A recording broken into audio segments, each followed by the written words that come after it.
Would you feel more comfortable on an improv stage or canoeing in the backcountry? Find out which Book Interrupted member you're most like by visiting www.bookinterrupted.com/members.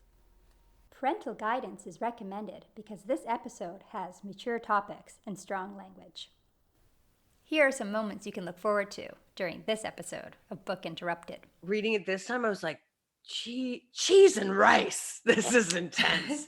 She was on the movie set and the director kept telling her to tuck someone in. So there's a happy ending, right? And she was like, I don't feel like this book was that bad. Is that our brain has been imprinted with this implicit bias, and that for the rest of our lives, we will have to fight that. No worries, right? Like, that's what we're all here for. If you guys become terrified of birds after reading my book, like, I apologize, but like, I had the best intentions. Mind, body, and soul. Information is the goal.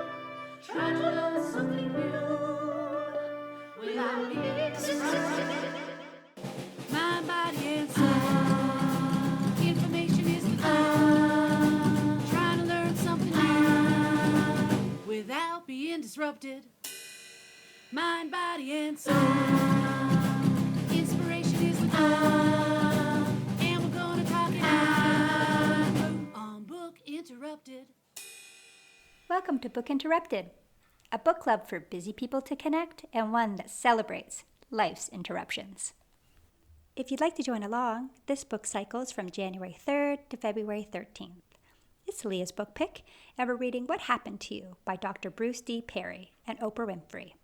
Our earliest experiences shape our lives far down the road, and What Happened to You provides powerful scientific and emotional insights into the behavioral patterns so many of us struggle to understand. This book is going to change the way you see your life.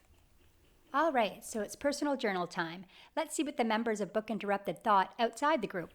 Hi, this is my personal journal number 2 for What Happened to You. So, what to say? I had a lot of things along the way that I bookmarked, but I don't know. I'm feeling a little bit like, I've read the book before. I'm reading it a second time. This was my book choice. I bookmarked some things along the way because I felt like I could reflect on them and share. And now that I'm here doing this personal journal, I don't want to. I don't know why. I feel a little locked up. Not that my experiences have been similar to some of the experiences shared in the book, but it does kind of, it really like trudges up things. It's a really intense book.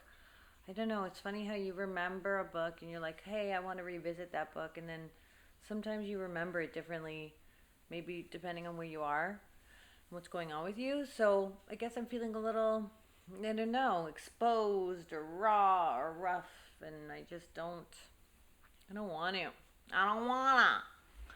So yeah, it's a hard read. It's a really interesting read, and I love the perspective of what happened to you as opposed to what's wrong with you. But it just really makes me think about like what I would do differently, and the science approach to it is so useful, and yet so, hindsight is 2020, and we're all just doing the best we can. We're all just stumbling forward. But yeah, it feels a little bit, it's hard. That book's hard for me today. I don't know. I think I'm a little worn out. So, it's beautiful. I love the conversational style that I think a lot of the girls in the group don't love. And I love the conversational style of Oprah and Dr. Perry going back and forth because it makes it really accessible. She's asking all the questions that I don't, and alliterating on all the points that are hard for me to hammer out. And the stories that Dr. Perry shares are just heartbreaking. And there's a lot of tears. There's a lot of tears in this one. The experience reminds me a lot of different but similar from an emotional point of reading From the Ashes by Jessie Thistle. Gosh, like you're just like so in it emotionally. And when you read about children and just the raw hands they get dealt sometimes, it's such a hard read, but so important. to hear and understand and see the other side of, people with these issues, these societal things that maybe, addiction, homelessness, their experience abuse, or they allow abuse in their life, or they commit abuse to others in any number of ways, that we're all just trying to escape this old brain of ours, that old noodle, and it's coming out all wrong all the time. It's just such a hard, sad lesson, and such a learning experience, this book. Yeah, you don't want to reach too deep into your own past, because I think that there's a certain amount of anchoring that is good to, cut the line and move forward. And then there's a certain amount of, what is still anchoring me there? And how do I process that and those things? And as an adult, a lot of the things that I encounter today and my reactivity to things is because I'm reacting out of this scared little Leah place that still feels not safe, I guess, for lots of reasons. Thank God none of them had to do with the abuse or my childhood parenting or my family structure, but just the way you're made, and the experiences you had to go through that didn't seem like it you were enduring, but clearly you were something.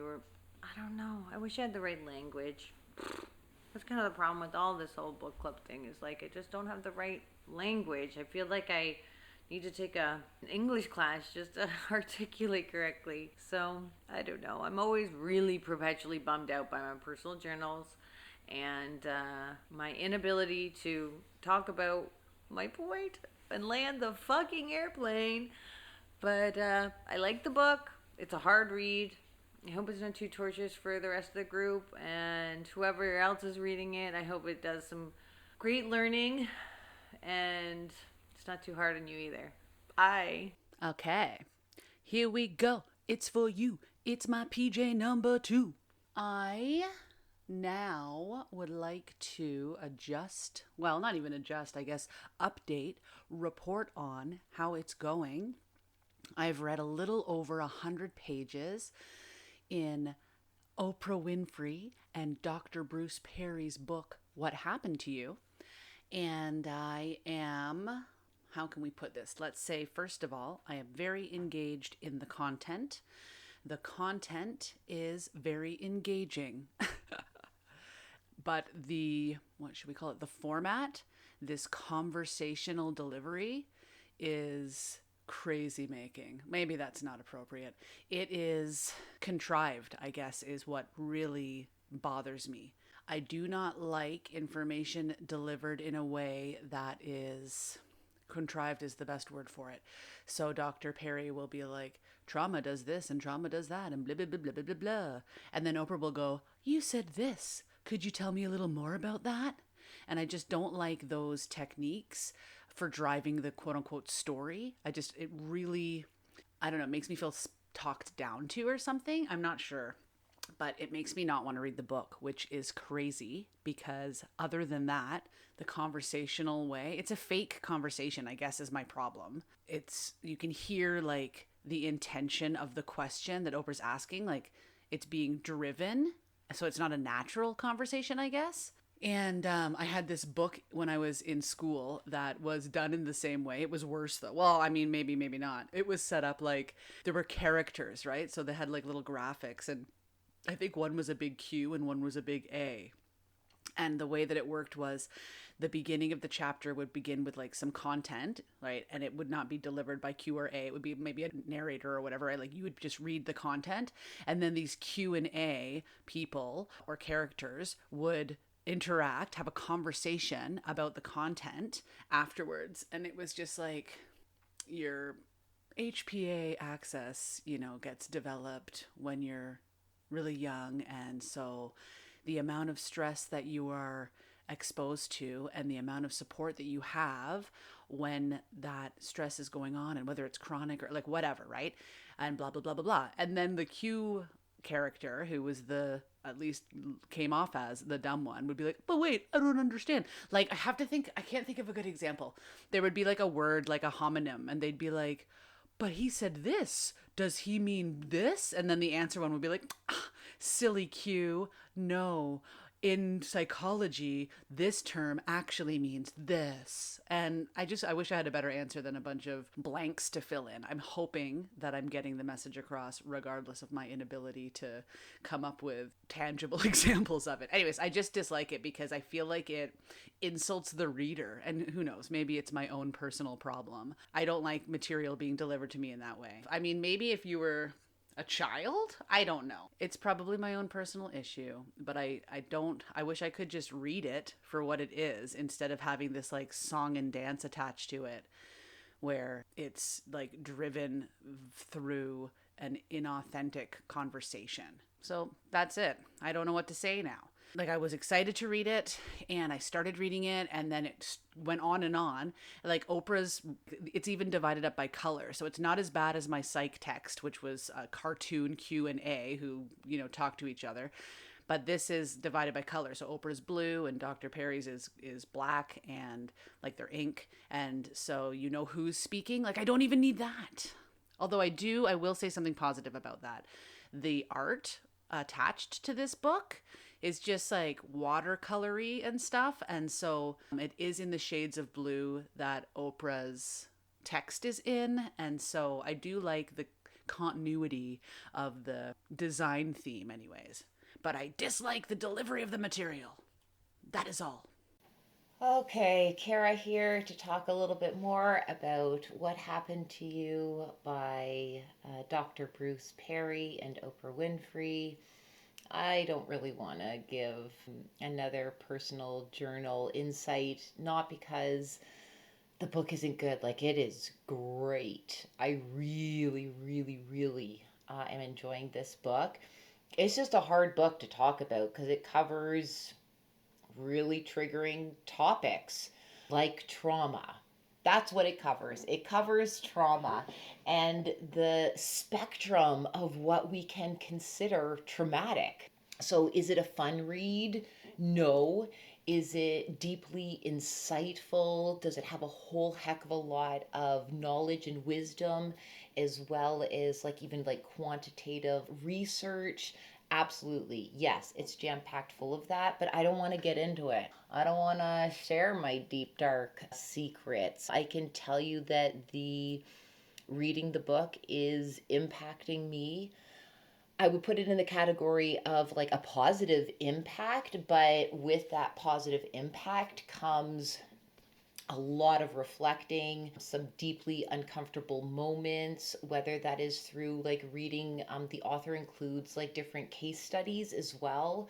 So sometimes reading about little kiddos, I just want to go and like rescue them all. It makes me really, really angry sometimes at like the system of child services or the foster care system. Again, very generally angry, not specifically. And I'm not trying to take away from the efforts of any individuals who act as like foster parents or who work for like child services agencies. I just think sometimes because it's kind of been institutionalized, I could just see lots of improvements. And again, really easy for me to like comment and have opinions about doing improvements when I'm not the one actually doing the work. But yeah, I don't like it, and yet I love the book. Probably one of the things that really stands out, one of the highlights for me, is the conversational manner in which the book is delivered. I just like that style. I have a bit of an aversion to things that either are a textbook or feel too textbook-like. So I think it's a really nice blend of really factual, informative bits, but through a conversation that kind of just like lures you in, and I found enabled me to be able to allow the information to come in, for it to sink in, penetrate, for me to be able to percolate on ideas, digest the material. That works really, really, really well. Part of me isn't surprised that I enjoyed the book because I could talk about trauma all day long. I really love that topic. I think probably because I hold the belief that we are not one thing, that we actually construct our personality. And oftentimes we construct our personality because of adverse experiences. And I also believe that we are the sum of our experiences. So part of me absolutely loves the book because it is all of that. The other part of me is very surprised because I'm not typically Oprah book club, like sort of fan, get on the bandwagon. I just, because of like my rebellious nature, usually if someone is all like, oh my God, and you got to read this, and like Oprah Winfrey endorses it, I'll tend to swing the opposite way just because I'm like, I don't need someone telling me what's good and not good. But wow, it's good. It's good, folks. But I would encourage you all just to take a little bit of a warning that it could be quite triggering in nature for you when you read it. So I kind of was putting off doing this, PJ, to be quite honest. And I went kind of back and forth what I might say. And the truth is that this book is very difficult for me to read. So I experienced big T trauma as a child. So reading a whole book about how kids who experience big T trauma as children, brains change and all the different traumas is actually very challenging for me. So I don't want to get too much into it, to be quite honest, because Book Interrupted is supposed to be a fun book club and I don't want to share with the world my big T trauma. I have done a lot of therapy and, support groups and blah, blah, blah. And I think I'm in a good place, but reading books like this kind of is a little bit triggering and I feel like I want to cry. And I toyed back and forth about even what I'd say in this personal journal. So I'm just leaving it at that. I have a hard time reading this book because of my own personal trauma and I don't want to elaborate. So I'm leaving it there. I started reading this book maybe a month ago, and I read half of the book and then it got busy at work. I work at the restaurant and I'm trying to read this during the holidays. And of course there's Christmas parties and everybody's busy and wanting to have some drinks and be out. And so I'm just really tired and don't have a lot of time. And I've talked a bit about this before, about how I think that books mean different things and to you during different times of your life. And when you're, feeling energetic and something might connect with you, or if you're tired, it might connect with you, or you might need a book at different times. And so I'm reading this book, The What Happened to You, and I just put it down. I just couldn't read about childhood trauma. And I think I forgot what the book was about a little bit, and I thought maybe I'll just give up and stop reading it. But then I was talking to the gals from Book Interrupted, and they're all super into this book. So I thought, okay, I'll pick it back up. I'll give it another go for a bit. And I only read about 8 pages. I'm in the connecting the dots, I think, section. And I just read the bit about how Dr. Perry was saying that most people, including many doctors, make a biological versus psychological distinction when they think about health. And I think that's so interesting, how much our biological health is affected by our psychological health. And I think about that too, about me and being stressed, and how that affects everything about me and my sleep and, about what I'm eating. And it's just this whole kind of ripple effect. Anyways, and then as I'm reading this, I remember how much Dr. Perry is so good about explaining things with that scientific lens, but also telling stories and also kind of breaking it down so you understand it. And so, yeah, now I'm more enthused about reading the second half of the book.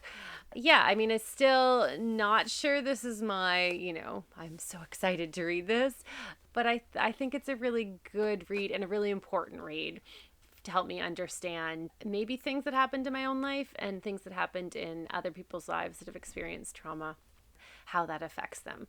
So I'm looking forward to reading the bit. I think the next section is going from coping to healing. And so that should be really great. And Kim kind of gave a teaser before we were chatting about how the end, there's something really important and something she really needs to talk about at the end of the book. So I'm going to get through it and I'm going to read that. We'll see you in our final book report in a little bit. Hopefully I finish. I'm about halfway through the book, What Happened to You? And it's interesting and a little bit boring too.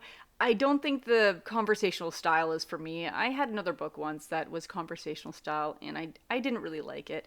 You know, if I want storytelling, I'm more likely to go to a fiction book than a nonfiction book. When it's nonfiction, I just kind of want it to get into it, like down to brass tacks, tell you the facts, and I don't need as many examples and stories. And I know that a lot of people do. A lot of people really, they love the storytelling because it helps the ideas stick, and that's how they remember it. But for me, it's just a little bit long-winded because of that.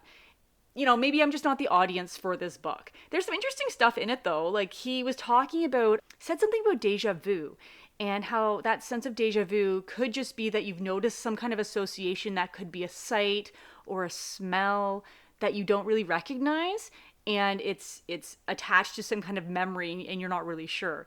So it makes me think next time I have deja vu, maybe I'll stop and kind of scan the area and really think about all of my senses. Like, what do I see and feel and hear and smell? You know, do one of those mindfulness exercises in the moment and try to pinpoint where that memory is coming from. That seems kind of interesting for me. I like that. I kind of don't like some parts focus too much on, you know, the nuclear family for security. And I get that a lot of people in North America have that kind of family, but some don't. And so there's a part that talked about divorce, how for children they see the family as a single unit, and then when one person leaves, they're losing a part of themselves, and that can be very traumatic. And I don't know, maybe it's because I'm a child of divorce that I didn't like that part.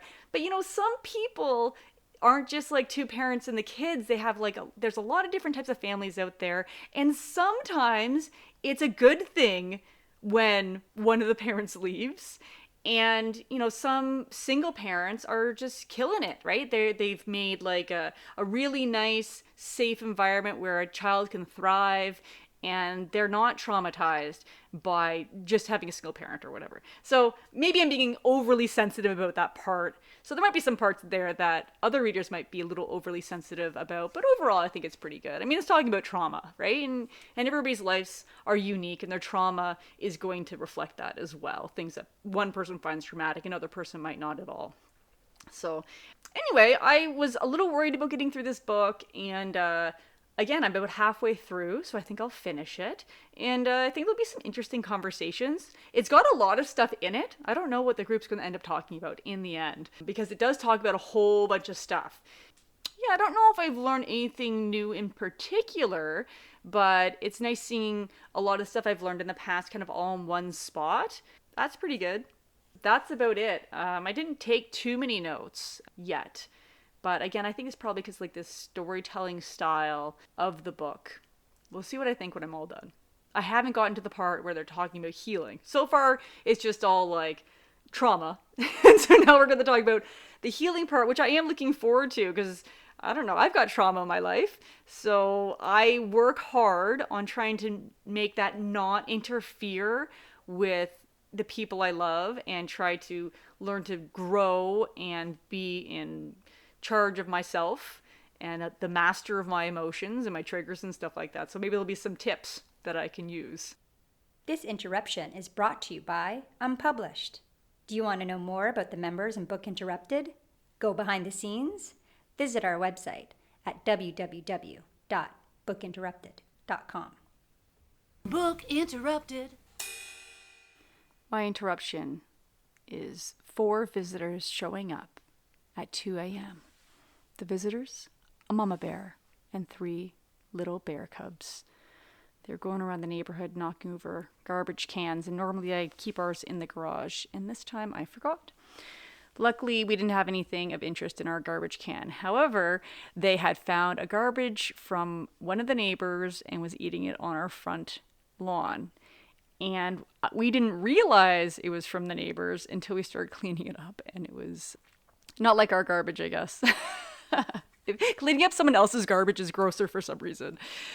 Anyway, they didn't want to go away. And luckily I had like an outdoor broom right outside the door. And so I was banging it on the sidewalk and waving it over my head like a cartoon character. And I guess cartoons might be based on real life because the mama bear and her 3 cubs eventually moseyed on down the road. Book interrupted. Let's listen in to this episode's group discussion. The thing I keep coming back to with what happened to you is where she was on the movie set and the director kept telling her to tuck someone in. And I don't know what, I've just been thinking about it over and over this week. And I think what it just points out is you don't know what you don't know. And this is where having a deficit in social relations, and if you're in moments of your life with more isolation, that it can be hard, that I just started to wonder more and more. And the authors make a good argument for not only regulating, but then relating with others is how important. I think that scene really just pointed out to me how important it is that we do have, it doesn't need to be a big group of people, but how important it is to have really nice social relationships with like depth and intimacy. Yeah. I really loved that part of the book. That one was very impactful too. That story was impactful. You're like, when she's like, I don't know what that is. I know. She's like, I don't know what you're saying. Right? Yeah. That was crazy. Yeah. Okay. Good luck, guys. I will Good luck, check Care. in. Feel better. Thank If you feel up to it, come back on for a little bit and say something. I just want to be near the washroom is how I will phrase it. Okay. Oh, bye, buddy.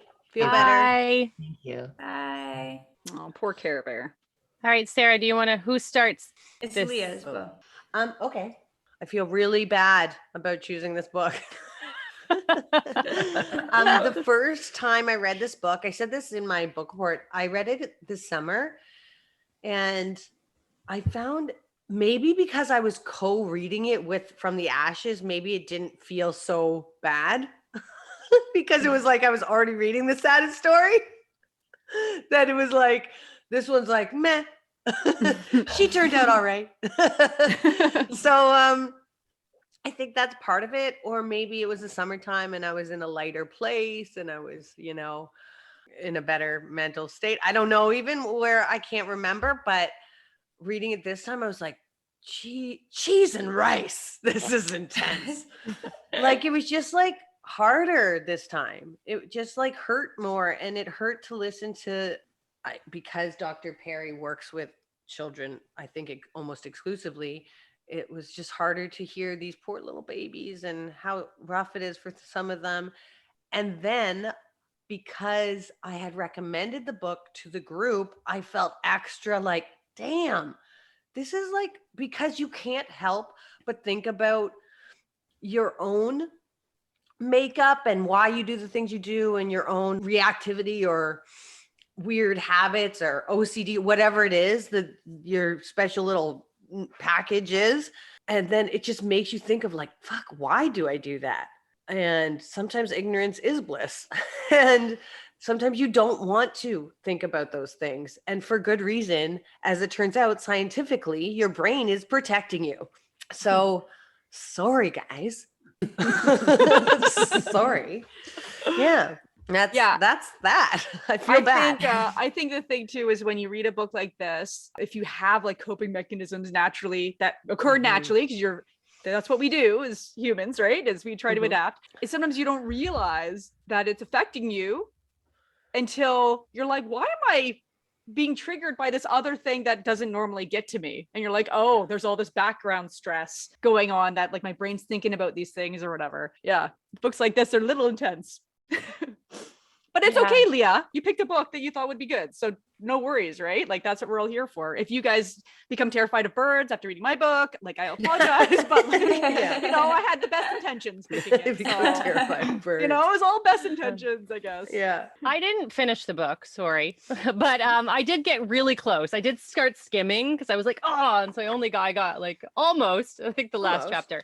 But the last chapter it's like the saddest like wrap up. Okay, great. Well, that's where I don't know. Cried the most. Okay, well, I will wait for a minute. But I did actually dog ear some of the pages because I found it really interesting, this book, how much it linked to some of the books that we read in the first season, especially white fragility. There was a whole section on racism, which I thought, and now I'm talking and I need to find the quotes that I found interesting, but I can do that in a minute.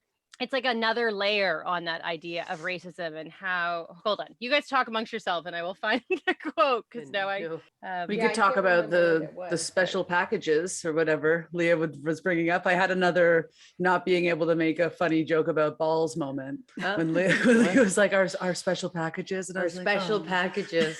Okay, so Sorry. this is, I found it. Sorry. Oh, yeah. Yes.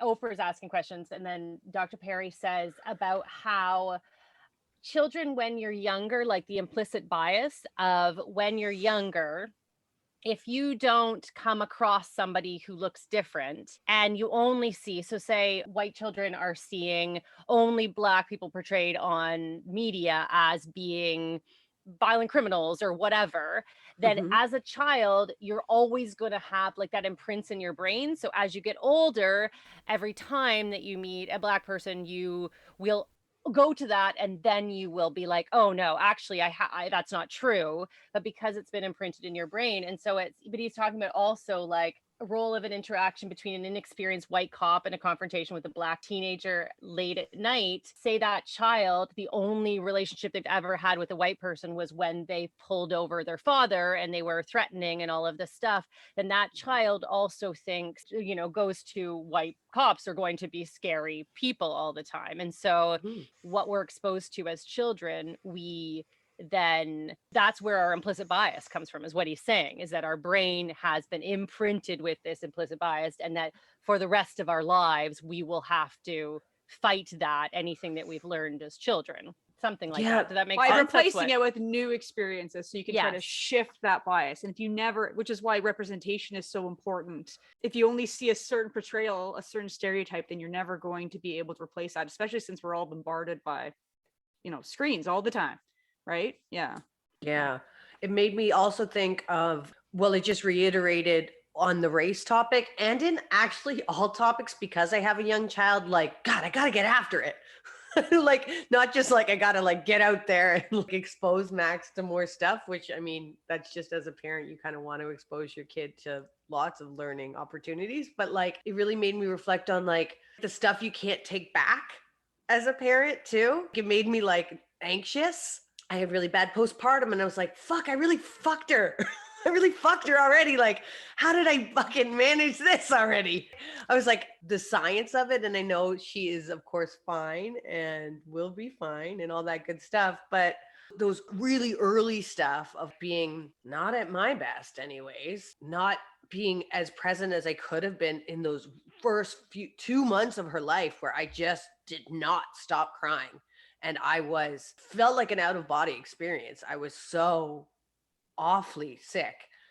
I can't hit undo button kind of thing. You can't, but I mean, it also says in the book really that like, just because one person in your life is like that doesn't mean that she also had other strong people in her life who were supportive and all of these things. So I don't think it's saying, from what I understand, that she's gonna be fucked forever. No, I know. But you kind of, I like a good blaming of myself. Yeah. I remember too. Remember B basically had her in the carrier at all times. Like I know. The midwife told us how you're supposed to do skin to skin contact once the baby comes. It's good for the baby, of course. But the other thing, it helps bring your milk in. B kind of took that lesson and took out the mother and milk part and just went straight to, as soon as that baby came out of my body, he took his shirt off. And I'm sure the nurses were just like, what the? He was just like having a naked party upstairs, a half naked party the whole time. And like the nurse had to, I think like the next day, because it was kind of late or something, was like, no, you actually have to let the mother hold the baby. It was like, oh, okay. He was like all ashamed of himself. He was like, oh. No, he did the thing.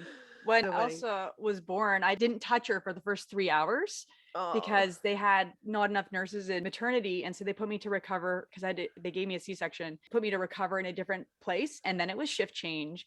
And I'm sitting there wanting to see the baby, and Dan did Yeah. skin to skin the whole time because Yeah. she was just like so hungry and like licking him. Yeah. He's like, I'm covered in slobber. You need to take this baby now. Yeah. Yeah. Yeah. I don't know. I feel like that affected some of the things that she liked. Like chest hair. Well, maybe. I don't know. We'll see. I when don't she's know, older. maybe. She's my daddy's girl, so Yeah, I love which is that. nice. So that like early year stuff, it just brought up a lot of, am I doing the best brain job for my kid? A lot of these learning things are just fucking so much work, guys. I'm so glad that we deviated from the self-help for season 2, even though I apparently missed that memo, because yeah, it's been a year of a lot of learning from these books. I'm exhausted. Yeah, I'm all set for learning. Yeah. I did think this book was a little bit, I'm sure that there's a lot of facts and I like it and all the interesting information. It was kind of depressing I don't think that you're going to fuck up your kid if that happens. Like, I think that, it kind of was like some of them, they're like, oh, well, too bad that person's never going to come back from it. Like there was a couple of children and I was like, Yeah. they're screwed now because they didn't get attention for their first couple of years of their life. Yeah. I mean, maybe it's true, but I think that's such I a, don't know. It's a little bleak. Yeah, it's a very It felt a little bleak. I was looking for the hope, right? Like when I was reading the book, I'm looking for the hope. Yeah, and like he touched on hope. Very briefly. Oh yeah, but there's still hope, but there was not a lot dedicated to like the hope. It was like an afterthought. It was Yeah. like an aside, being like, but maybe there's hope. There was no balance there, no. But like I was kept on looking for the hope in the book as we went along, and I was like, maybe this chapter, and maybe this chapter, and even if they were named things like recovery or something, or whatever it was. Even the ending, I don't know if all of you finished the, I did. Like if anyone else finished the book, but the ending, it was like super sad, right? Like no hope. But I was thinking about this. Like, this is kind of, and I don't watch a lot of Oprah, but I've seen a little bit. Like, I mean, Oprah is like so big, right? But I think that might be a bit of her brand a little bit, where she really gets deep into those difficult feelings when she's doing these interviews, really digs into the difficult part, but not necessarily now let's resolve it. Like Oh, she's more of the interesting. digging into the deep, extreme emotions, but I don't think that really that's her brand to like say, Oh. and now this. Just another person's brand, I think. Like, Okay, yeah, I don't actually I don't know. either. Just I haven't seen a lot, but the ones I have seen, you think it's going to be, oh, and now everything's fine, but I don't think that's There's no, kind of her. yeah, it's not like it She hasn't digs been deep. fully Americanized. Yeah, she's digging deep, Yeah. but then that's Yeah, everything. I didn't Left finish hanging. the book. I didn't finish the book, and eventually I texted Meredith and was like, "So there's a happy ending, right?" And she was like, I was like, "Because if not, I have to bail." And she's like, "There's not. You should bail." There's a sad bail. ending. Bail. Yeah. Bail. So I only got halfway. I couldn't Yeah. do it Yeah. for my own mental health. Yeah, it felt really shaky for me. I Like, it was I just, think ooh. that this book is probably better for people who don't have past trauma to understand other people in their life who have past trauma. To be like, oh, all these things can affect you for whatever. But And then I don't have the another kinds of trauma they touch on in this book, but I felt like when I read it this time, my emotional boundaries are a little wobbly lately. Like I'm more spongy or receptive to emotions of others right now.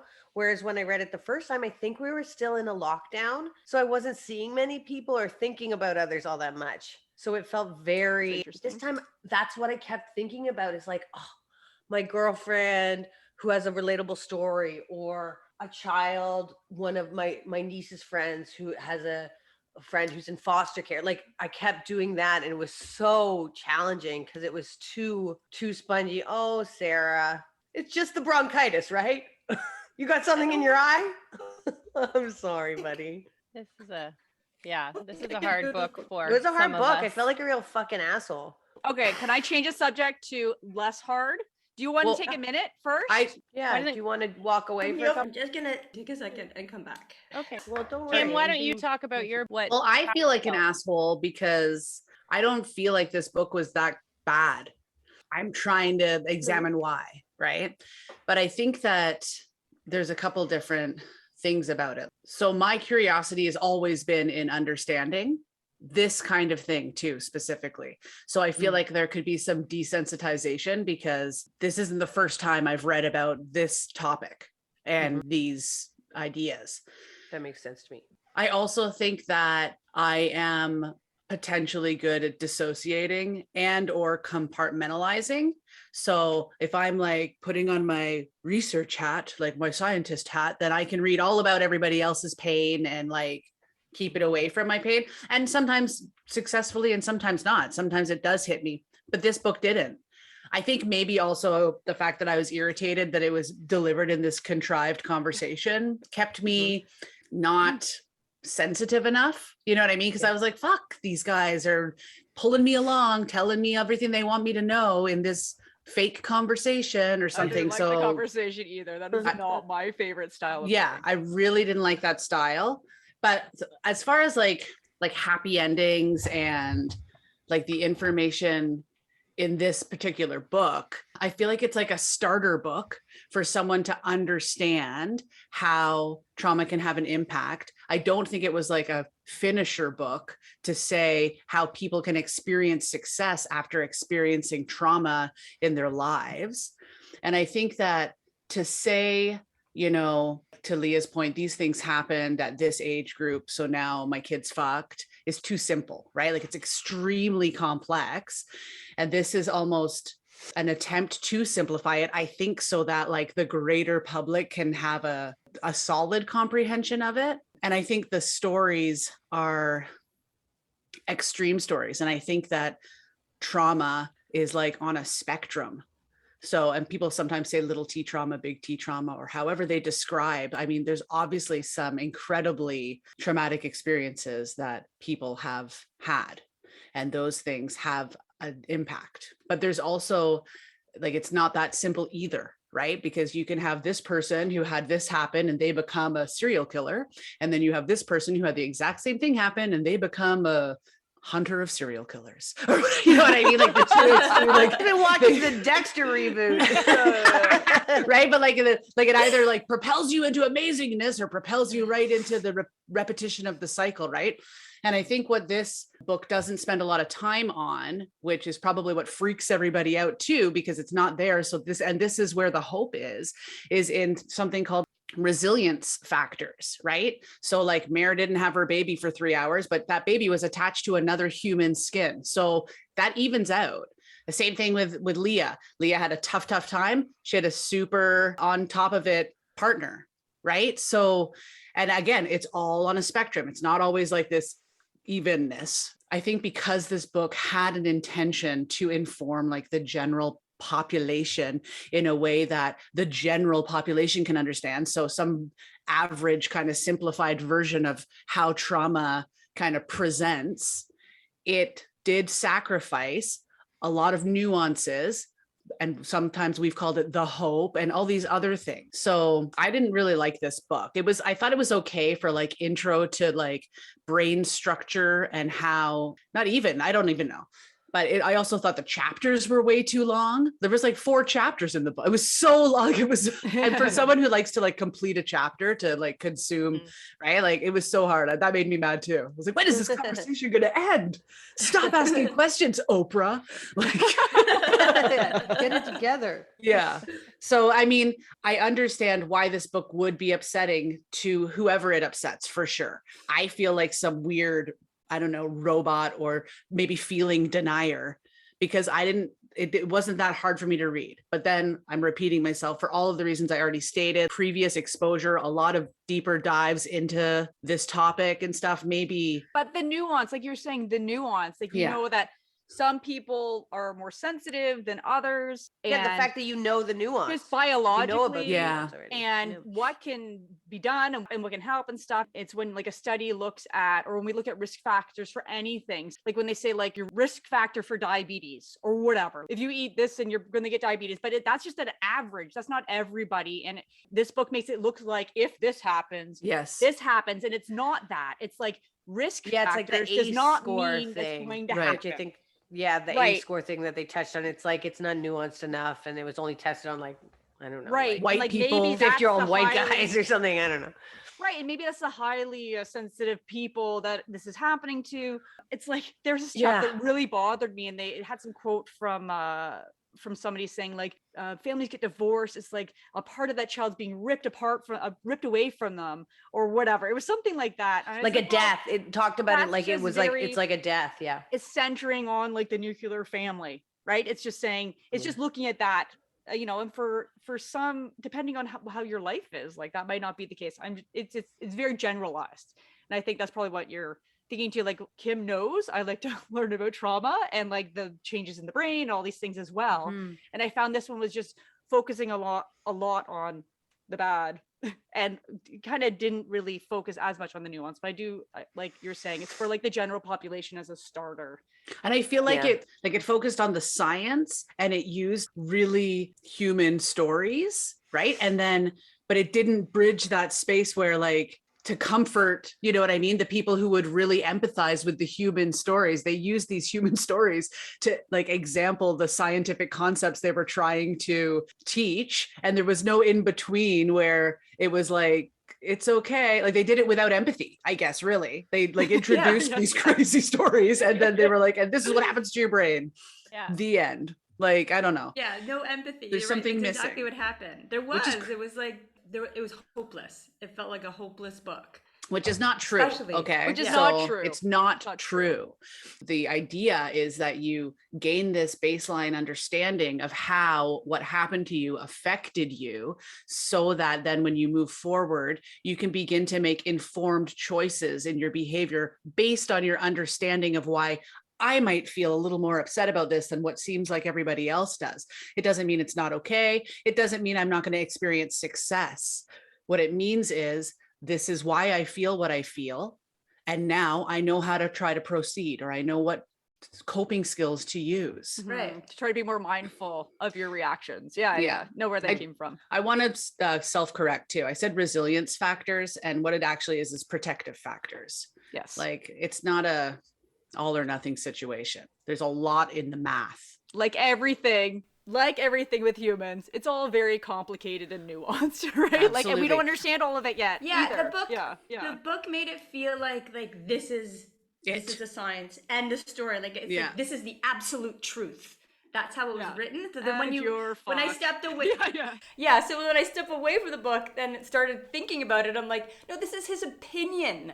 He's giving you information about the things he knows, but right, he's not adding all the nuances. He's not personalizing it per case. Not everyone is the same, but when you're reading the book, it was like, well, any of us who had trauma as a child, we're just fucked. Yeah. And that's Yeah. that's almost Why even irresponsible, try? right? For it yeah. to be presented in that way. Right. If we were to simplify it, the formula is actually trauma plus protective factors equals level of fucked upness, right? And they didn't spend any time talking about protective factors. Serial Really? killer potential. Yeah, kind of in like passing. Thank you for joining us on this episode of Book Interrupted. If you'd like to see the video highlights from this episode, please go to our YouTube channel, Book Interrupted. You can also find our videos on www.bookinterrupted.com. Thank you so much for listening and supporting us. Do you know you can also support us by wearing some of our kick-ass swag? Check it out at www.bookinterrupted.com/shop. Moments you can look forward to on next week's Book Interrupted. This would be something interesting to learn if you could learn it. I just wonder if you could learn it. It's on my playlist, True Colors, so listen to it. And even the single ladies who don't have kids, I find that's actually some of the best advice because it's not blurry for them. Fascinating, the idea of that link. I don't know if that has What's to the do name with of it deja again? vu. I think Name it's of it? called synesthesia. But I've been constantly baiting Oprah this whole time. She hates that. Can you imagine? Book interrupted. Never forget, every child matters.